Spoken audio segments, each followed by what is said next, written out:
satisfação que apresentamos nosso primeiro episódio do podcast do Consórcio Mineira da Sorte Loteria, o Pod Jogo, e hoje a gente vai falar sobre jogo responsável. Para isso, nós trouxemos aqui 2 integrantes servidores da Loteria do Estado de Minas Gerais, que lá atrás, no dia 2 de agosto de 1923, ainda denominada Companhia de Loterias de Minas Gerais, fazia seus 2 primeiros milionários. Um felizardo do Rio de Janeiro, que ganhou 100 contos de réis, e um outro de Belo Horizonte, que na época ganhou 50 contos de réis. Desde então, a Loteria do Estado de Minas Gerais tem feito diferença na vida dos mineiros, realizando sonho, contribuindo para projetos sociais do Estado. E ao destinar parte do lucro obtido com as operações lotéricas para as obras sociais do governo, a loteria proporcionou também a inauguração de escolas, creches, hospitais, além de obras de saneamento e urbanização. Desde a sua criação, a Loteria Mineira é instrumento de geração de empregos, de renda e de circulação econômica para o Estado de Minas Gerais. Estamos aqui, como a Ana falou, com nossos 2 convidados, o Dr. Antônio Celso e o Manuelito, para ouvir um pouco sobre a trajetória da LENG, Loteria do Estado de Minas Gerais, e principalmente para falarmos sobre o jogo responsável. Para quem ainda não sabe, a loteria é entretenimento e diversão. E por isso jogar com responsabilidade tem que ser sempre falado, né? Hoje, os órgãos públicos e as operadoras de loteria fazem um trabalho consciente sobre o jogo responsável, atuando tanto como ponto de vendas, fazendo o trabalho lado a lado com apostadores. Lembrando que o excesso não é um caminho que deve ser seguido e que não devemos fazer compromisso com o nosso dinheiro no jogo. Mas nem sempre foi assim, né? A LENG, com loteria estadual consolidada, já teve que operar serviço público de loteria sem a figura do jogo responsável. E aí a Mineira da Sorte quer saber mais sobre esse tema, como que foi feito desde o início da trajetória até hoje, falando sobre o jogo responsável. Para a gente iniciar, doutor Antônio Celso e Manuelito, a gente quer situar nossos ouvintes falando um pouco mais sobre a LENG e da atuação da autarquia do Estado de Minas Gerais. Pois é, Rafa, é o seguinte, primeiro eu vou fazer aqui uma pequena retrospectiva histórica, né? Já completando aqui a sua introdução, que fala do sorteio lá de 2 de agosto de 23, mas a gente tem que saber como que surgiu essa instituição, Companhia Loteria do Estado de Minas Gerais, né? Em termos legais, né? Como que ela foi criada. Então, a Lei 624, de 10 de setembro de 14, autorizou o governo a regulamentar e a contratar por concorrência pública quem mais vantagem oferecesse para explorar o serviço de extração de loterias no Estado. Ela foi regulamentada pelo decreto 4317, de 6 de fevereiro de 1915, e 4366, de 14 de abril de 1915. Em 3 de dezembro de 22, foi publicado no jornal Minas Gerais o edital de concorrência pública para o serviço de loterias do Estado, que teve como empresa vencedora a Companhia Loteria do Estado de Minas Gerais. A administração da companhia era composta por um presidente, José Barbará, os gerentes e um tesoureiro. Seguindo, assim começou a nossa centenária loteria, com o marco da primeira extração em 2 de 8 de 23, como já falou lá em cima, que durou 9 horas. O plano A de emissão foi de 18 mil bilhetes a R$23 cada bilhete. E o prêmio maior foi o de 100 contos de réis. Tá?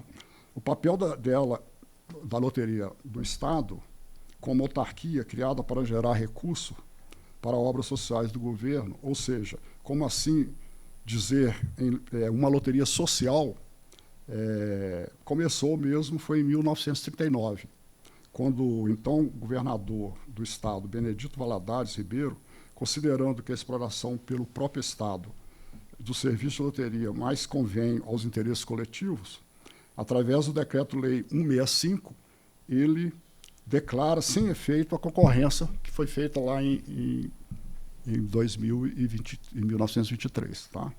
Assim, a exploração do serviço de loteria do Estado passa a ser executada diretamente pela Loteria do Estado de Minas Gerais, sendo essa subordinada à Secretaria de Finanças, e em 18 de 12 de 1973, a Loteria do Estado de Minas Gerais tornou-se autarquia estadual através da Lei 6265, regulamentada pelo Decreto 16.018, de 18/1/74.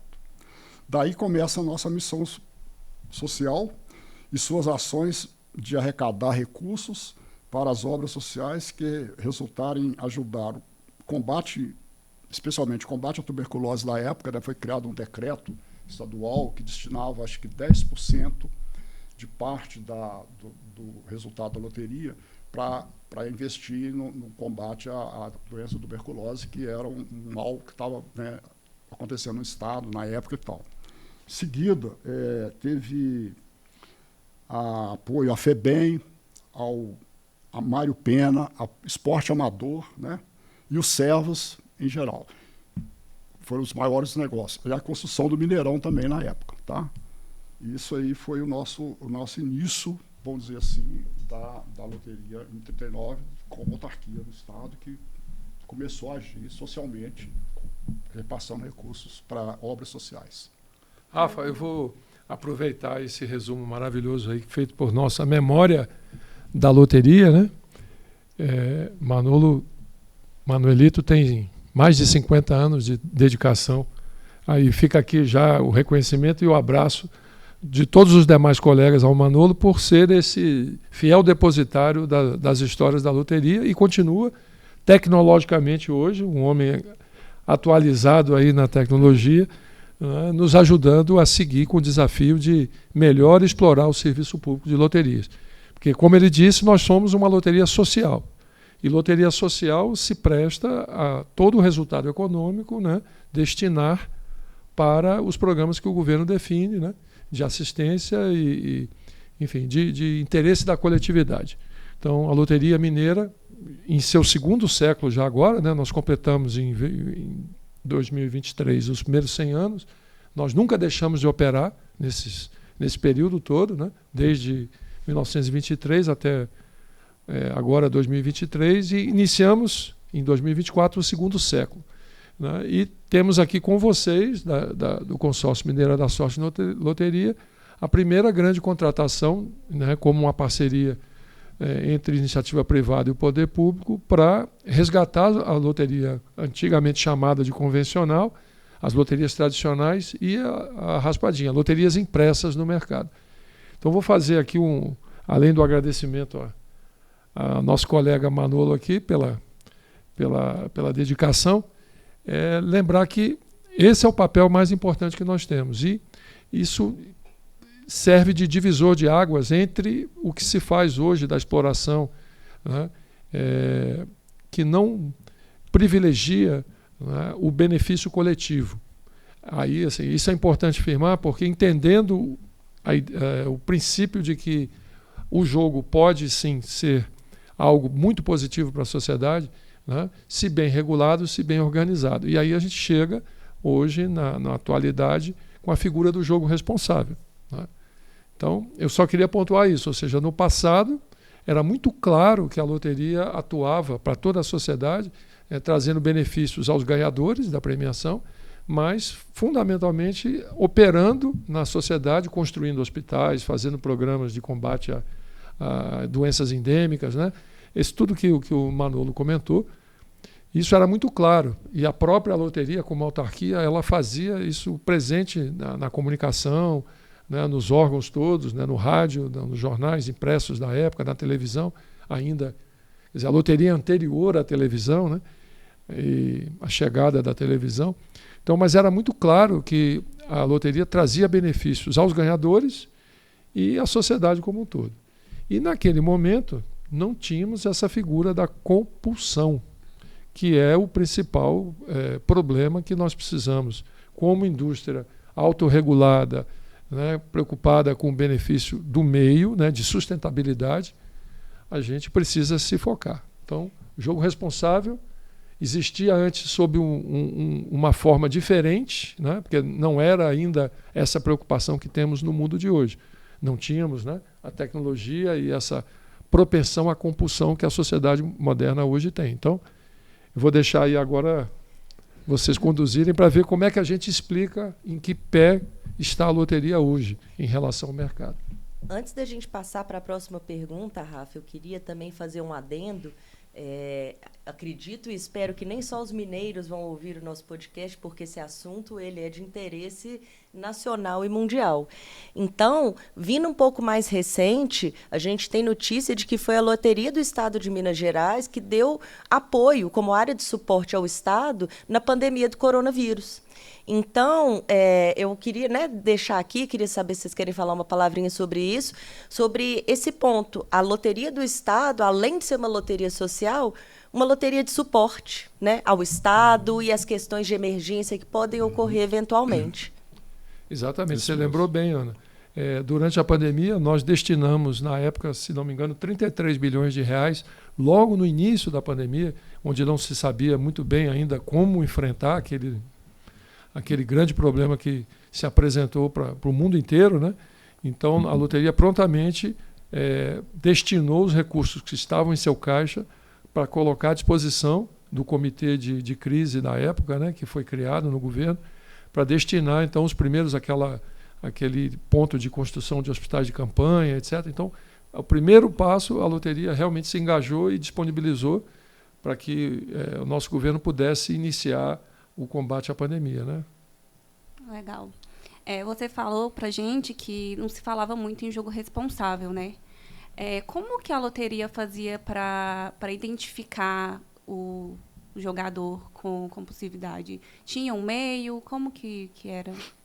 Vou pedir ajuda aqui ao Manolo, mas lembrando que nosso jogo tradicional, né, o jogo lotérico tradicional, na forma como as pessoas se identificam, onde o apostador resolve fazer uma aposta, vai a um ponto de venda, se locomove, escolhe uma combinação de números, de símbolos, ou seja, o jogo de prognósticos numéricos, espera o sorteio acontecer, que é essa a característica do jogo convencional, tradicional, né? Ele tem um baixo poder de criar compulsão.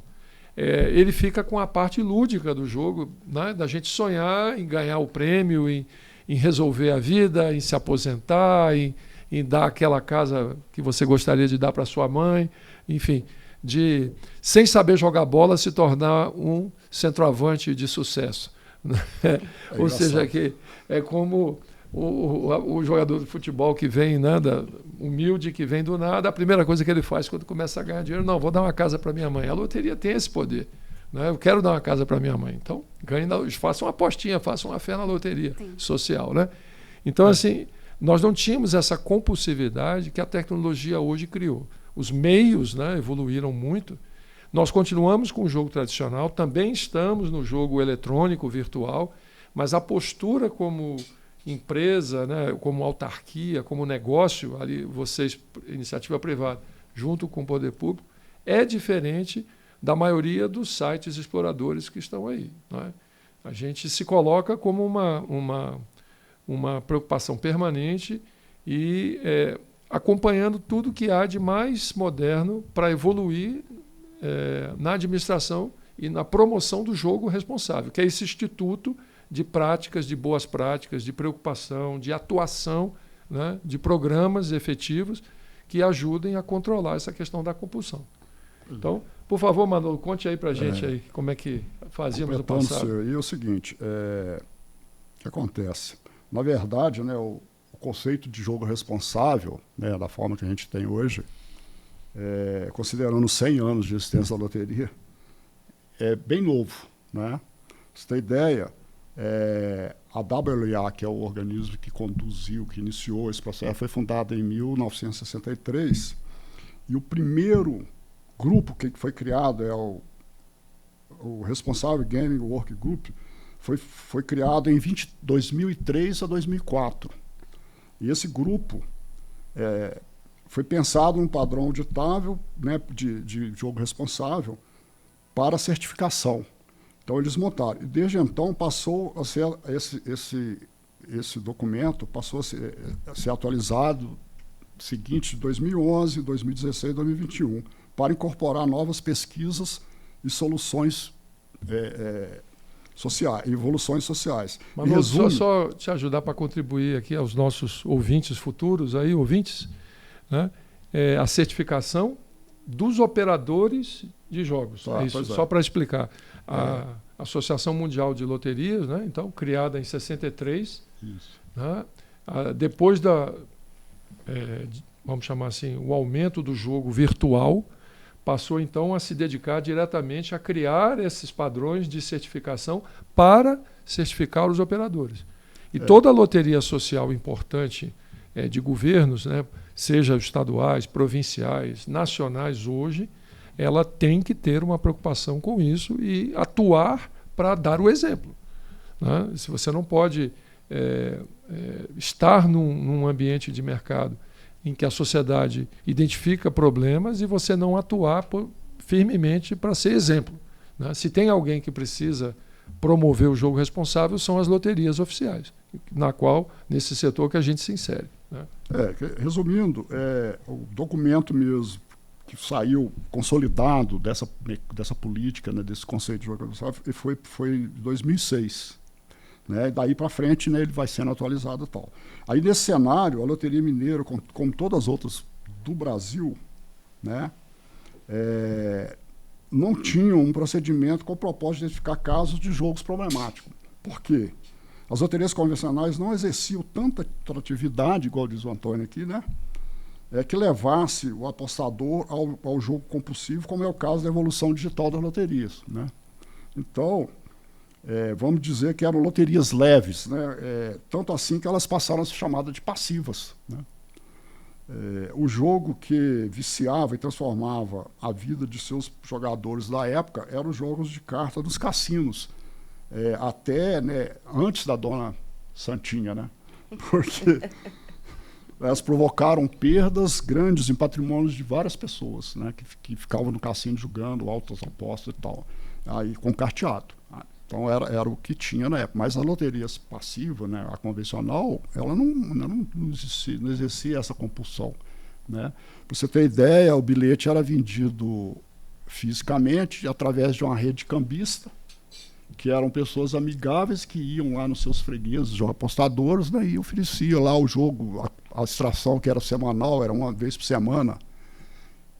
Oferecia o bilhete, ou então a loteria de Natal, a loteria de Ano Novo, que eram as loterias mais atrativas, né, das datas dos eventos especiais aí, de São João, de Sexta-feira 13, né? Esse povo é que fazia esse trabalho de estar lá vendendo, né? Então não tinha toda esse trabalho digital que está aí inserindo na gente compulsivamente para jogar, né? Voltar aí os jogos que você falou, do aviãozinho, né? do tigrinho, vai por aí, né? E os cassinos online, né? Para situar, sempre tentando explicar um pouquinho, Dona Santinha, que ele se refere, era a primeira-dama, né? Que na época em que o Brasil tinha aprovação para os cassinos, para a exploração dos cassinos, né? Até 1945, se não me engano, né? Quando ela, primeira-dama, iniciou uma campanha de conscientização de que os cassinos traziam muito malefício à sociedade.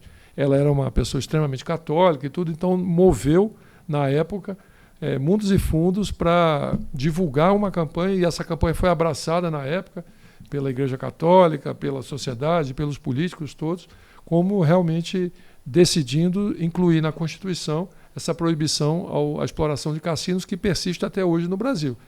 E aí você vai me dizer, mas se existe uma proibição na Constituição para a exploração de cassinos, aquele cassino que gera emprego de construção civil, de resorts, de hotéis, de restaurantes, de shows, como é lá a indústria que as pessoas ainda, quem é jovem não conhece, a indústria de Vegas, pois nós tínhamos no Brasil. O cassino, na época, foi o local onde nasceu a música popular brasileira, financiada pelo jogo, pelo cassino. Né? Carmen Miranda estreou no Cassino da Urca com músicas de Dorival Caymmi. Então, assim, essas pessoas também têm que avaliar o que a indústria, quando organizada, pode fazer. Né? E, diferentemente, então, do padrão, hoje nós não temos o cassino que gera empregos, ainda na lei, né, oficial, e temos o cassino digital em maior número de equipamentos celulares e telefones móveis do que a quantidade de população que nós temos no Brasil. Então, assim, o legislador precisa estar ciente de que a modernidade avança, que tem coisas que não é impossível você se colocar como bloqueio de ser contra, mas você precisa fazer isso de uma forma organizada. Então, desde 1945 não temos a exploração do cassino, mas agora, né, desde do ano de 23, nós temos uma lei que permite, que objetivava regularizar, né, a exploração dos jogos eletrônicos, principalmente das apostas esportivas, e que até eu já faço um adendo, eu até acho que nessa questão da compulsão, as apostas com eventos de prognósticos esportivos são menos lesivas, são muito menos impactantes do que os jogos eletrônicos diretos que estão disponíveis a qualquer momento, a qualquer situação, né? Um evento esportivo tem data para começar e acabar. E dentro desse evento esportivo tem N situações, né, que podem acontecer que não são controladas. É a sorte, né? É a alea, como diz em latim, né? O aleatório acontece. E aí quem fez a aposta, acreditou e acertou, ganha. Agora, o jogo que realmente te traz essa compulsão, o jogo que não tem nenhum compromisso em fazer e trazer programas para resolver, né, os problemas que ele cria, é muito nefasto. Você tocou num ponto importante, Antônio Celso, e Manuelito, porque o que Dona Santinha fez na década de 40 é impossível de ser feito hoje. Sim. Porque nós temos, né, a publicação da Lei 13.756 lá em 2018, falando da necessidade de regulamentar as apostas de cota fixa, né, as bets.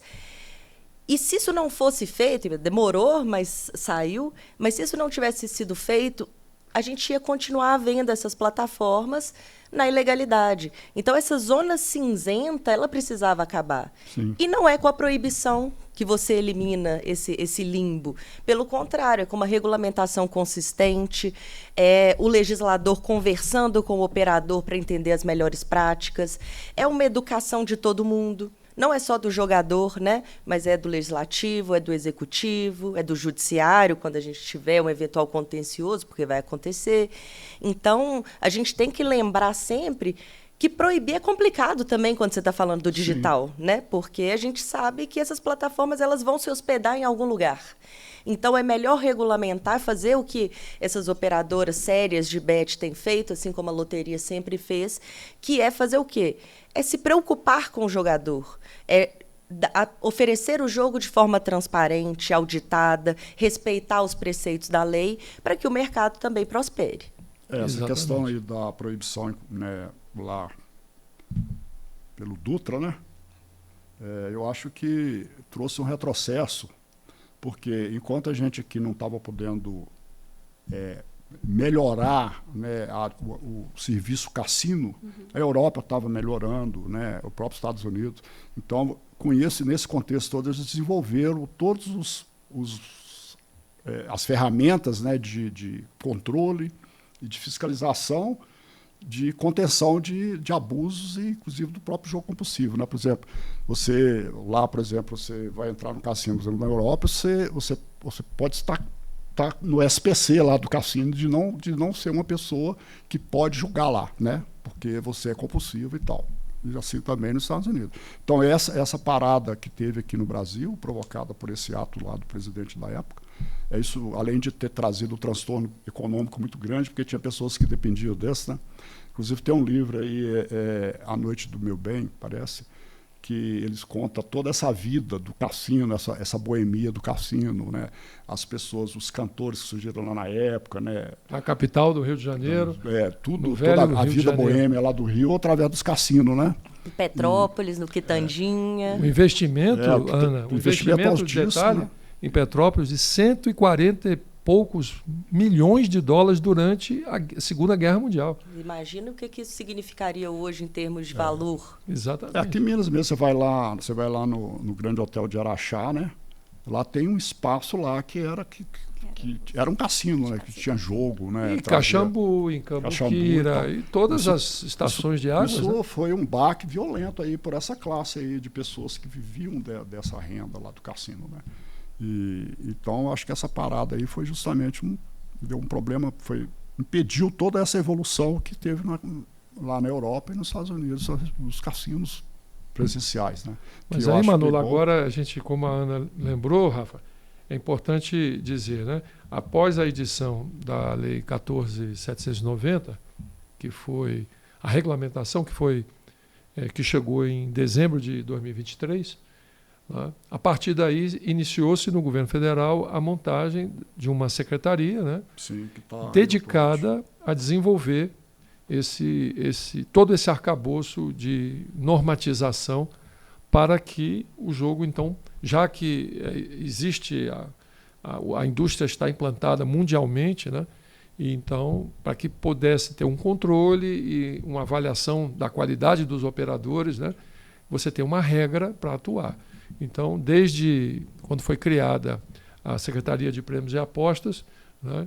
Que há esse esforço do governo federal de editar as normas e de fazer a fiscalização direta daquilo que ela, né? Porque também aqui aos nossos ouvintes aí e nosso público, para explicar um pouquinho, nós temos no Estado e no governo federal, né, o nível de, vamos chamar assim, de competência material, que é a palavra lá do direito, né, para a exploração do serviço público de loterias.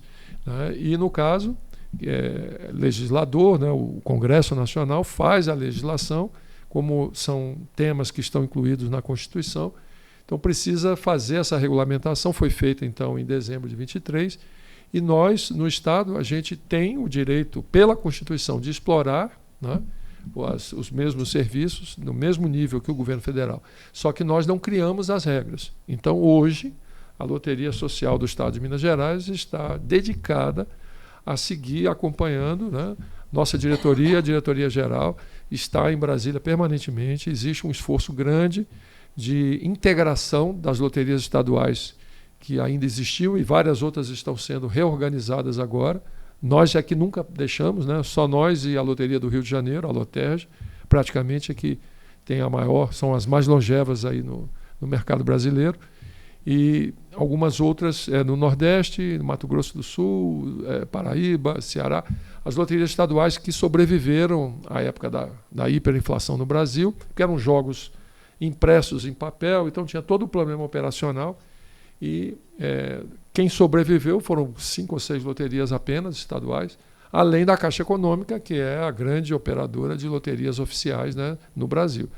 Então, a Caixa Econômica Federal, pela União, que ela tem a concessão para a exploração dos jogos todos que estão na lei, né?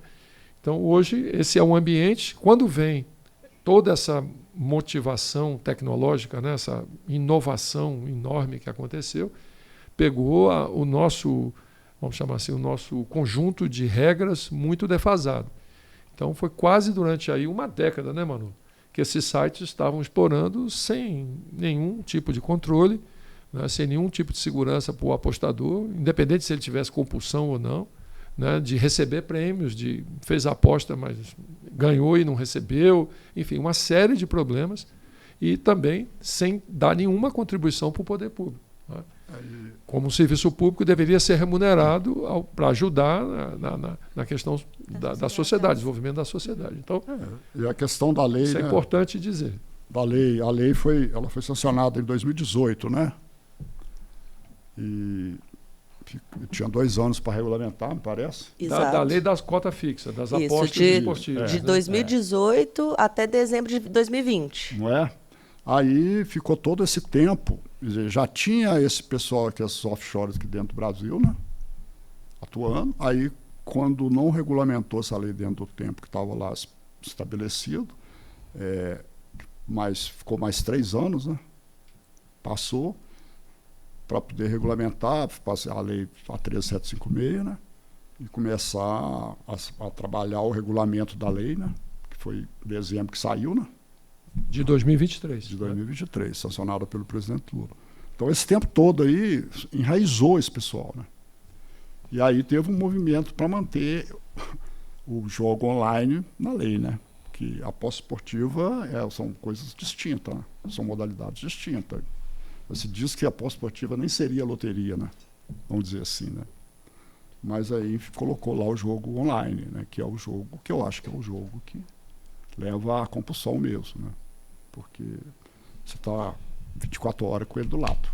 Né? Sem dúvida, se fizermos hoje aí um comparativo entre os diversos instrumentos, né, de acesso ao cyberespaço, né, você, lembrando do antigo desktop, que quase ninguém tem mais, passando para o computador pessoal, né, para o PC, o notebook, e depois para o iPad, né? E, por último, o celular. Assim, quando o celular, que já vinha naquela evolução de câmera, imagem, passa a ter também acesso à internet, e você transformou isso, e depois com o jogo se adaptando às plataformas ali, você transformou, é um cassino que está na sua mão, sem nenhum controle, sem nenhum tipo, né? Depende apenas do indivíduo. Então, por isso é que os reguladores, né, os governos e órgãos oficiais precisam editar os controles e exercer esse controle para não deixar isso prejudicar a sociedade, né?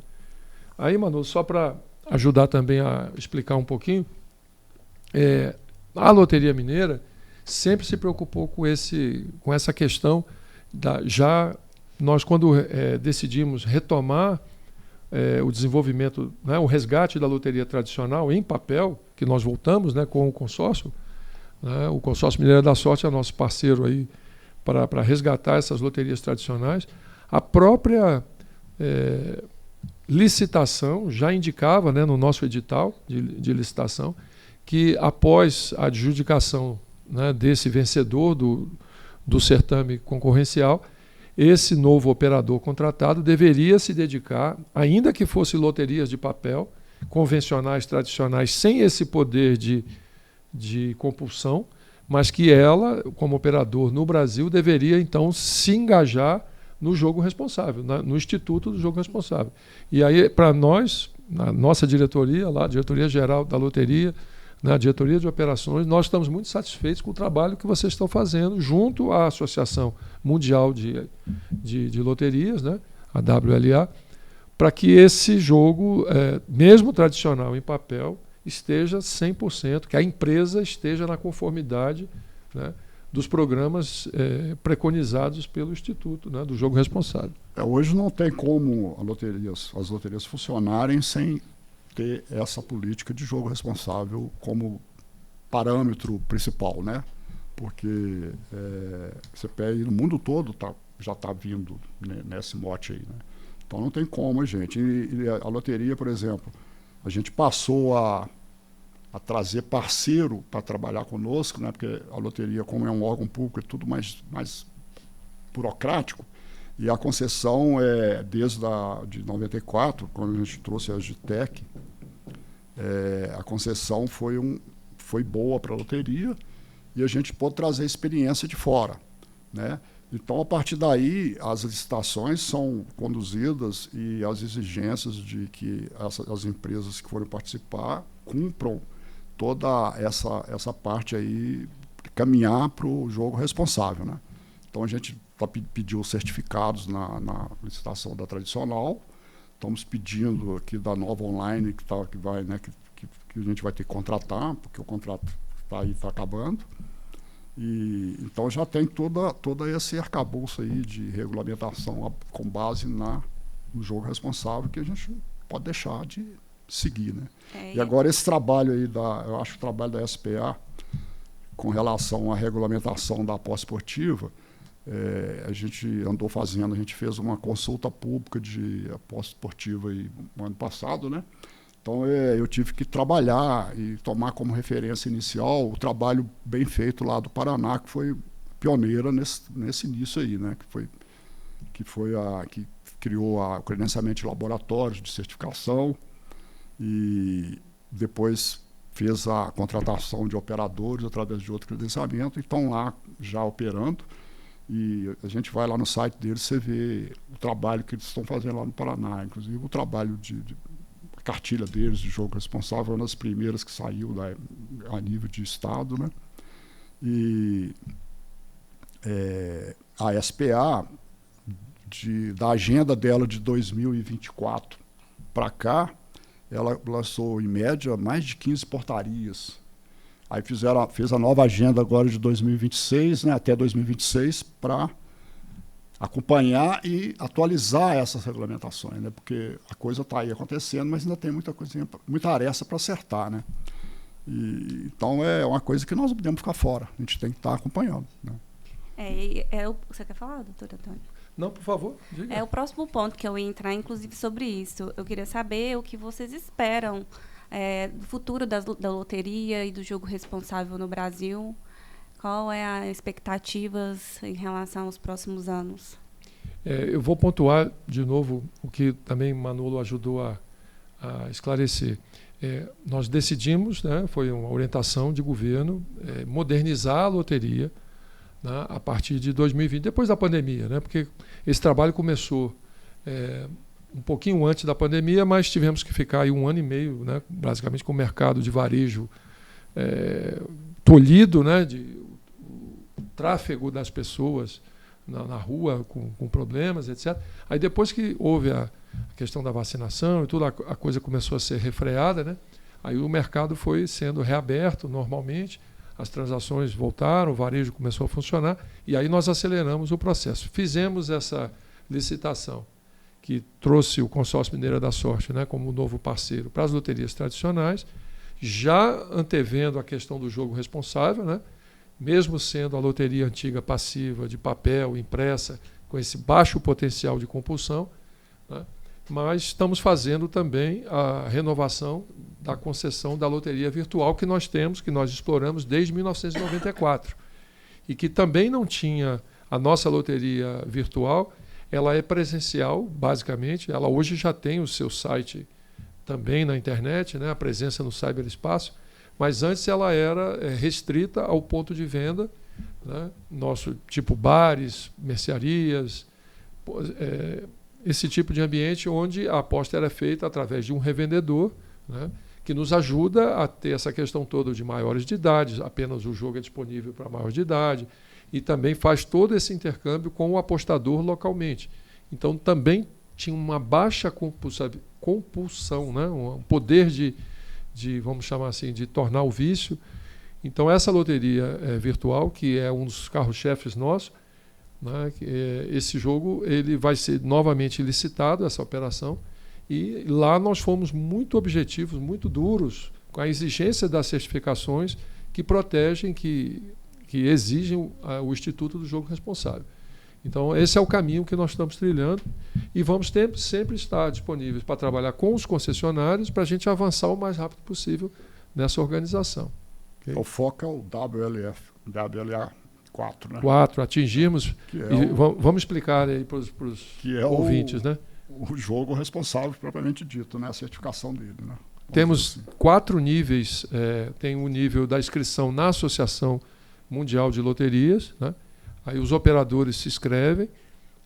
Essa inscrição já passa por uma recomendação de 2 outros já associados, previamente associados. Então, eles fazem a indicação para que aquele novo operador possa se inscrever e, a partir dali, ele começa a seguir um processo de certificação que é muito bem organizado, muito bem estruturado, que vai, então, ao nível 2, nível 3 e nível 4.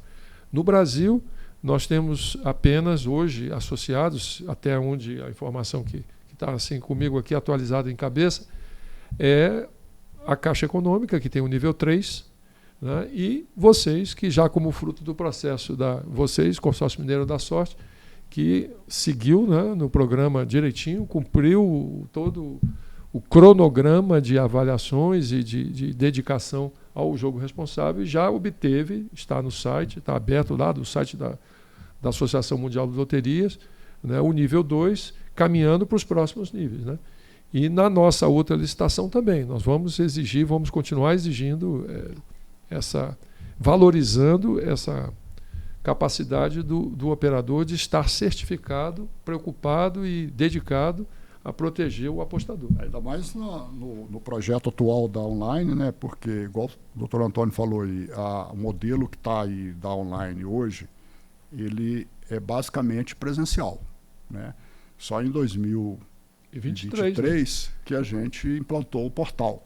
Aí trouxe a Estante, né, que é a loteria instantânea lá digital, e a pós-esportiva, né, e o QEM.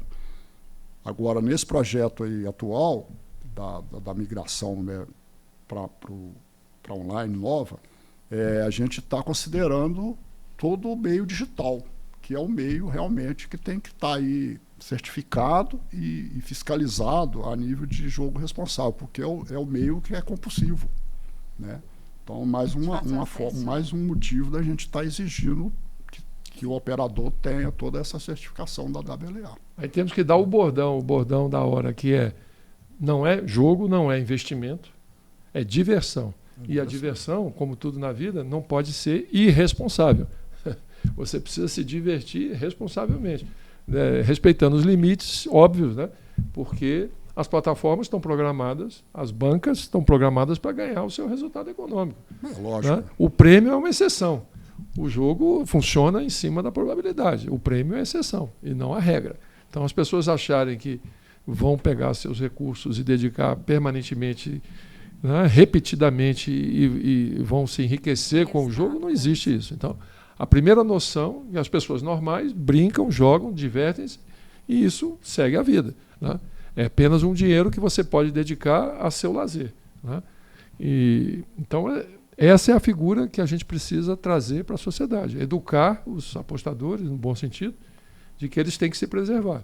Porque os meios, né, vão estar sempre oferecendo facilidades e vantagens e 1000 programas diferentes, 1000, né, anúncios e formas para poder capturar o recurso que ele colocar. Então, ele precisa se conter. A autocontenção em tudo na vida, não é só com o jogo, mas o jogo é muito destruidor nesse sentido, né? Se as pessoas não têm essa noção que aquilo é diversão e que precisa ser, né, responsável, isso vai dar um problema muito grande. A questão da busca, né? A pessoa perde e acha que vai jogando, vai recuperar. E não é assim, divertir, né? Com responsabilidade. Não é assim que funciona. Tem todo um contexto aí probabilístico, né? De um universo que está sendo apostado. Então, tem que tomar cuidado aí nesse aspecto, né? Porque para a coisa não tornar a doença, né? A ludopatia. Eu gostaria de agradecer ao Manuelito, o doutor Antônio Celso, pelo tempo de vocês, pelo esse bate-papo. Agradecer à Loteria do Estado de Minas Gerais pela parceria de sempre. Você quer falar, Ana? Não, muito obrigada, Antônio Celso, Manuelito, pelas palavras. Eu acho que a gente está bem alinhado no que precisa ser feito aqui em Minas Gerais, pelo jogo responsável, para que a loteria continue cumprindo seu papel social no Estado e tentar passar tudo isso para os outros operadores, para os outros estados, para todo o Brasil, para que a gente possa ter um mercado consistente e que converse, né, com o cidadão, com a comunidade. E ser exemplo também. E ser exemplo, por que não? É igual o doutor Antônio falou, a gente está percebendo agora, o momento aí, né, esse novo contexto aí legislatório, com a SPA aí no processo. A gente está percebendo que está tendo uma vontade do governo federal, né? Eles estão querendo criar um sistema nacional de aposta. Aí eles estão levando as loterias estaduais para sentarem lá e traçar um modelo. Tanto é que o doutor Onésio, lá, nosso diretor-geral, teve lá em abril, né, que teve uma primeira audiência lá. Ele foi lá, a SPA convidou. Eles estavam preparando a agenda de 26 e chamou as loterias lá para conversar. Então, esse estreitamento aí de relação vai levar a um sistema nacional de controle. De jogo responsável. E, em cima disso, vai ter toda uma conscientização, tanto de operador, né, e do apostador, né? Sim. Que é o objetivo maior nosso, é evitar que o apostador entre nessa bola de neve que é o jogo compulsivo, né? Exatamente. É isso aí. E aí nós é que agradecemos e contamos com a parceria produtiva, eficiente de vocês e estamos muito satisfeitos aí com a evolução do negócio, né? E vamos seguindo firme e forte juntos. Obrigado. Parabéns pela iniciativa, né, do podcast.